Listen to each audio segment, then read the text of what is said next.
টাকা এখন নিজের কাছেই নিরাপদ, তাই ব্যাংক থেকে টাকা তুলে ঘরেই রেখেছেন বিপুল সংখ্যক গ্রাহক। থমথমে অবস্থায় ব্যাংক ব্যবস্থার বাইরে চলে গেছে বড় অঙ্কের টাকা। বলা হচ্ছে, দুর্নীতির মাধ্যমে অর্জিত টাকা ব্যাংক থেকে তুলে নিজের কাছে নিয়েছেন কেউ কেউ।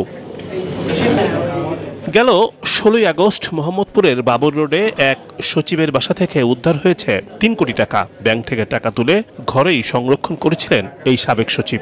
মানুষের এক্সপেন্স বেড়ে গেছে এবং ব্যাংকগুলোর উপরে সমস্যা, একটু আনসার্টেনিটিস ওভারঅল, এই সবকিছু মিলিয়ে মানুষ হচ্ছে তার টাকা তো আবার কালকে কি হয় না হয়, আজকে টাকাটা রেখে দিই কেন, আমি যদি আগামীকাল ব্যাংক আবার বন্ধ হয়ে যায়, এই সব কিছু মাল্টিপল কারণে কিন্তু এইটা আমরা দেখতে পাচ্ছি।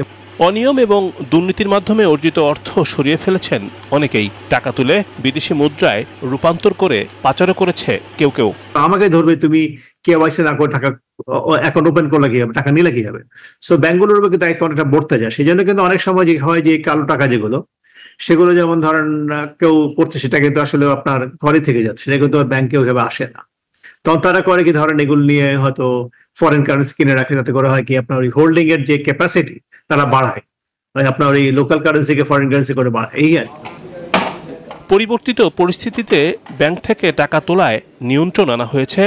অন্যায়, অবিচার এবং যারা দুর্নীতির সাথে জড়িত ছিল তারা হয়তো পালিয়ে যাওয়ার চেষ্টা করছে, সেক্ষেত্রে তারা টাকাগুলো হয়তো ব্যাংক থেকে উত্তোলন করেছে, এরকম একটা গ্রুপ আসদের টাকা, এবং তারা বাসায় বা কোনো জায়গায় এটা লুকিয়ে রাখছে যাতে করে ধরা না পড়ে এবং পারলে সময় বুঝে পালিয়ে যেতে পারে, এবং হুন্ডির মাধ্যমে হয়তো পাচারও করতে পারে। সেটা 1000 টাকার ব্যাংক নোট নিষিদ্ধ করার পথে হাঁটছে না কেন্দ্রীয় ব্যাংক।